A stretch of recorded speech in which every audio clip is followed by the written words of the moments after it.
আসসালামু আলাইকুম সবাইকে। আজকের এই ভিডিওতে দেখাবো কিভাবে নগদ অ্যাপসের মাধ্যমে আমাদের বাসাবাড়ির ওয়াইফাই এর বিল পরিশোধ করব। প্রথমে নগদ অ্যাপসটি ওপেন করে পিন নাম্বার দিয়ে লগইন করে নেব। এরপরে হোম পেজ থেকে বিল পে এই অপশনে ক্লিক করব।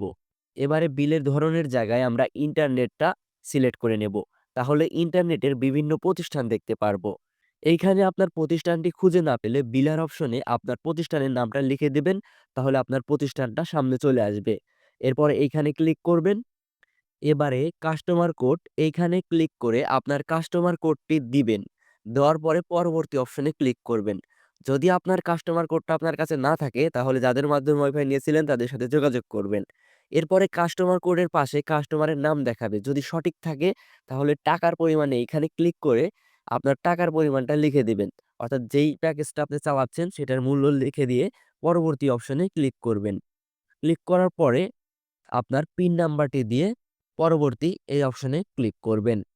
তারপর বিস্তারিত দেখতে পারবেন। ফাইনালি বিলটা কনফার্ম করার জন্য এইখানে ট্যাপ করে ধরে রাখুন। তাহলে আপনি দেখতে পারবেন আপনার বিল পেটা সফলভাবে সম্পন্ন হয়েছে। এবারে আপনি রিসিট দেখুন। এইখানে ক্লিক করার মাধ্যমে আপনি এই মুহূর্তে যে বিলটা দিয়েছেন সেটার রিসিটটা দেখতে পারবেন। আর যদি চান সেভ করার জন্য তাহলে নিচের দিকে সেভ করুন। এখানে ক্লিক করে আপনার গ্যালারিতে সেভ করে নেবেন।